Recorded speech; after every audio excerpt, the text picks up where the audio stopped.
Coucou Virginie, Salut Leïla. est-ce que tu peux te présenter rapidement, s'il te plaît?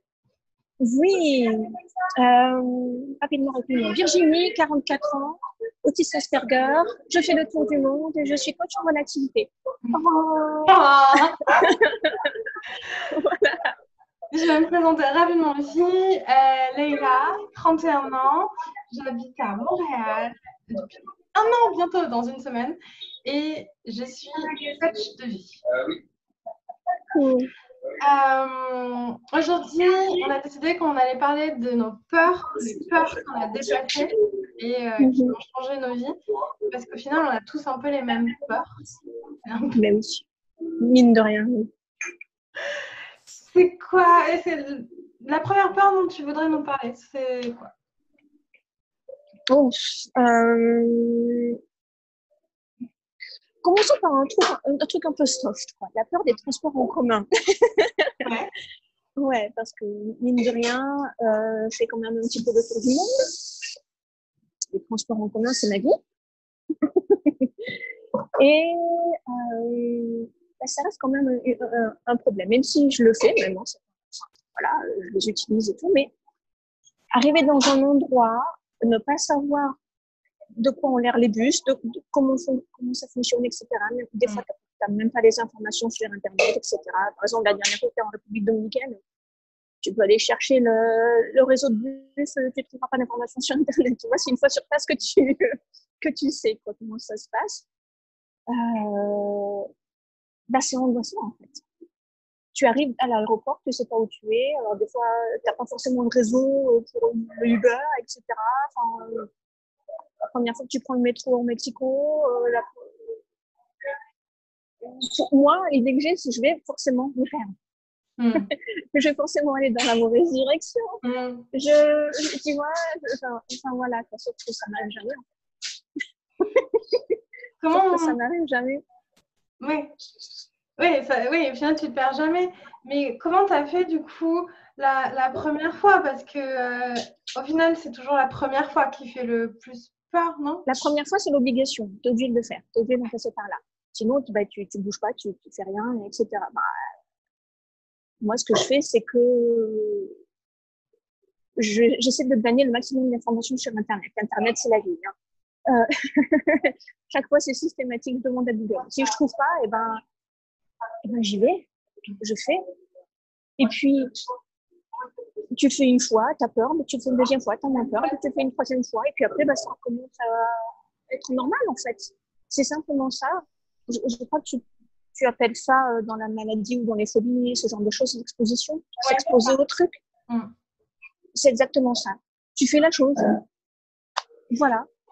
Et tu as l'air d'une touriste et tu sais pas, et voilà. C'est comme ça. Tu fais quand même. Mais cette peur-là, si tu n'avais pas su la dépasser, ben, tu n'aurais pas pu faire ton tour du monde. Mais tu peux rien faire si tu te déplaces pas. C'est foutu, quoi. Tu vas pas au musée, tu vas pas à la plage, tu vas pas manger, tu vois, tu vas pas au supermarché. C'est bien obligé, quoi. En plus, les transports en commun, il y a une autre problématique, c'est la foule, tu vois. Les gens, etc. Ça aussi, c'est une phobie, quoi. C'est difficile. C'est difficile, ouais. Et tu vois, mais pareil, là, tu vas te friter, tu vas le faire. C'est comme ça que tu relativises, en fait. Et puis, tu sais que tu t'en sors. Et puis, oui, tu te perds peut-être une ou deux fois, tu t'en rends compte, tu reprends le métro dans l'autre sens et puis tu repars. Et voilà, quoi. Il n'y a rien de catastrophique. Souvent, la peur, elle te donne une impression de si tu fais le truc, tu vas mourir. Oui, c'est ça. Non. La mort, c'est pas ça. Tu vois, c'est vraiment pas ça. C'est pas une question de vie ou de mort, c'est juste un petit inconfort passager. À la limite, ça va te coûter un ticket de métro de plus. C'est possible. Et puis, qui peut t'arriver, quoi. Et souvent, la peur, c'est ça, en fait. On la ressent vraiment très, très fort. On la ressent comme si notre vie, notre intégrité physique était et t'es vraiment en danger, quoi. Mais non. Et c'est hyper important ce que tu dis. Et moi, il n'y a pas une fois, tu vois, là, pour faire cette vidéo, j'ai fait la liste des peurs, enfin, je trouve les plus grosses peurs que j'ai eues dans ma vie et que j'ai dépassées. Et derrière, il n'y a pas eu une meilleure version de ma vie en dépassant. Enfin, à chaque fois, j'ai gagné un truc, tu vois, en dépassant ma vie. À chaque fois, j'ai eu une meilleure version de ma vie. À chaque fois, j'ai eu un truc en plus, j'ai eu un confort de vie. Et ce que tu dis là sur le fait qu'on va mourir, ça m'a fait penser à, il y a un an, quand on a déménagé au Canada, à Montréal. C'est la première fois que j'allais habiter dans un autre pays. Et, et j'ai eu l'impression, on a déménagé en 15 jours en fait.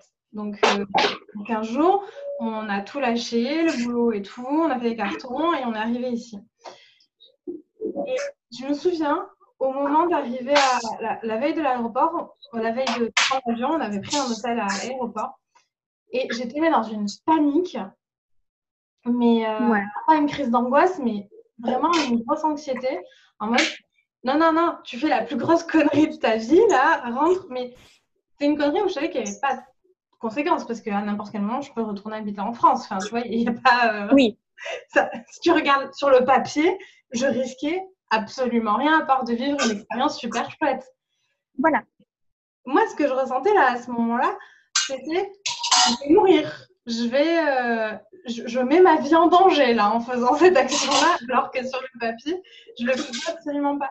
Et tu vois, si j'avais pas eu les outils que j'ai aussi et les capacités à observer mes pensées, changer mes pensées, à vivre mon émotion et à ce que j'appelle moi défusionner, tu vois, plus croire tes pensées et justement voir ce qui vient de ton cerveau reptilien qui veut te sauver et ce qui vient sur les maths. Tu vas vivre une expérience géniale de partir vivre dans notre pays.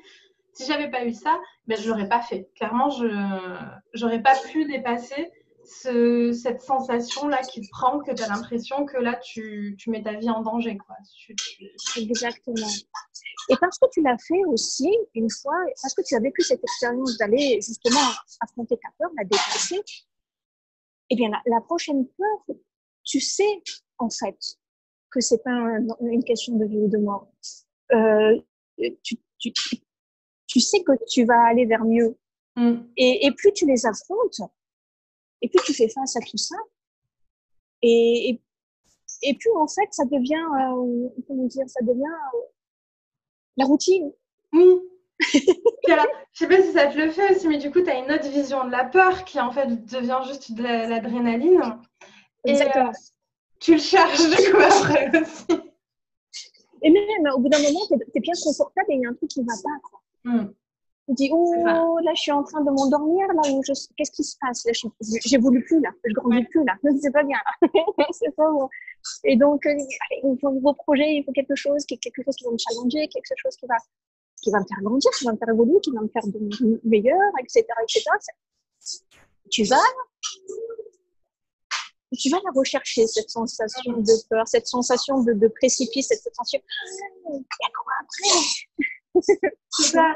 Mais complètement. Moi, c'est complètement ça. C'est ce truc de oula, ça fait un moment que j'ai pas eu peur là. Il va falloir se challenger un petit peu. Et du coup, ouais, on devient presque accro à ça et on passe d'une vie. Enfin, moi, j'ai eu une vie où j'évitais la peur complètement tout le temps. Mais carrément. Enfin, je restais dans mon truc, dans ma bulle. Et mais je ferai ça plus tard. Mais ça, je le ferai. Mais quand j'aurai perdu du poids, je pourrais faire ça. Quand j'aurai un meilleur boulot, je pourrais faire ci. Et ouais, mais cette année c'est difficile, mais l'année prochaine je voyagerai. Et tu vois, il y a des excuses quoi, pour rester là-dedans. Et au final, je suis passée de cette vie à toujours tout éviter de vivre ma meilleure vie au final. Voilà, exactement. Par peur de la peur. À maintenant aller chercher la peur parce que j'en ai plus peur en fait de la peur. C'est ça. Et parce que tu as les outils, parce que tu sais gérer et que vraiment c'est bon, tu connais. Ouais. Cette vidéo, on l'a fait parce qu'on fait le jeudi 30 à 19h heure de Paris, l'atelier Dépasser ses peurs pour réaliser tes rêves. C'est ce qu'on vient de raconter là, en fait. Ça peut être des grosses peurs, ça peut être des petites peurs. Et on l'a fait pour montrer aux gens que nous aussi, on a eu peur. Tout le monde a peur. On peut pas passer. Et on continue d'avoir peur. Et on continue d'avoir peur. Je continue d'avoir peur en transport en commun. Hein. À chaque fois que je dois passer la sécurité dans les aéroports, c'est j'ai plein de peur aussi tout le temps. Enfin, c'est complètement humain et c'est le signe que notre cerveau fonctionne bien en fait, au final. Hein. C'est Mais normal. c'est plus un frein. Et c'est ce qu'on disait, même maintenant, ça devient, on la recherche, la peur. On recherche. Ça devient un moteur, même carrément. Voilà, ça devient un moteur. Et moi, c'est vraiment important pour moi qu'on puisse transmettre ça aux gens, en fait, parce que je vois vraiment beaucoup de gens qui sont bloqués dans leur vie, qui n'ont pas la vie qu'ils veulent, en fait, qui se donnent des excuses complètement fausses, juste parce que il faut affronter la peur, il faut dépasser la peur. Parce que la peur les mène par le bout du nez. C'est ça. Et c'est pas la peur qui doit gérer sa vie, en fait. Ben non. Du tout. Du tout. Souvent aussi, ce que j'ai, c'est mais moi, je suis trop vieux, je suis trop vieille. Tu l'as commencé à quel âge, Virginie, ton tour du monde? Il y a 2 ans, 42 ans. J'avais 42 ans. Et ça, c'est important, je trouve aussi, parce qu'il n'y a pas d'âge pour commencer sa meilleure vie. Il n'y a pas d'âge pour tomber. Tu sais, c'est le post que j'ai sorti, je ne sais pas si tu l'as vu sur Instagram, mais j'ai sorti un post sur tomber amoureuse de sa vie, en fait. Oui, des chouettes. Et c'est ça que moi, je veux transmettre aux gens, c'est dépasse tes peurs pour tomber amoureux de ta vie, tombe amoureuse de ta vie. Ouais. Et il y a un exercice en développement personnel qui est s'imaginer, t'es vachement vieille, t'as 145 ans, tu vois, et bon, il va falloir que ça s'arrête. Et tu regardes ta vie en arrière et tu te dis, alors, comment était ma vie, etc. Et moi, j'ai fait cet exercice-là, je me dis, mais je veux pas avoir de regrets, moi. Quelque chose affreuse de se retrouver au dernier jour, de dire, mais j'ai pas fait ça, mais j'ai pas fait ça, mais j'ai pas fait ça, et ça m'a donné un vertige de faire cet exercice-là. Et depuis, j'essaie justement de ne pas avoir de regrets. Jusqu'à ce jour, j'y arrive. Voilà. même les trucs qui ont raté, etc. J'ai pas de regrets. Il fallait que je les rate. C'est très bien. J'ai appris plein de trucs et hop. Voilà. Ça va accroître. Mais ouais, cette histoire de regret, comme tu dis, est tomber amoureuse de sa vie pour justement bien la vivre et se retrouver. Ouais. Vas-y, je t'ai coupé. Non, mais c'est complètement ça. C'est vraiment pour moi, tu vois, relié à ma mission de vie, à ce que je veux faire et de transmettre aux personnes le choix, en fait. Si tu veux rester dans ta zone connue, mais que ce soit un choix conscient, en fait. Oui, c'est ça. Tu te retrouves pas, voilà, à la fin de ta vie à dire ah ben merde, en fait, si j'avais voulu, j'aurais pu le faire, en fait. Du coup, si tu veux dépasser tes peurs, si tu veux tomber amoureuse de ta vie, tu peux nous rejoindre le jeudi 30 à 19h pour un atelier de 2 heures où on va t'expliquer du coup ces outils qu'on a mis en place, comment on a changé nos pensées, tout ce qu'on a mis en place, Virginie et moi, pour dépasser nos peurs. Et on peut te dire que exactement. On s'y connaît, niveau peur. Il y a de l'expérience. Et voilà, il y a de l'expérience. Merci Virginie. Merci à toi, c'était chouette. Oui, gros bisous à tous. Ciao.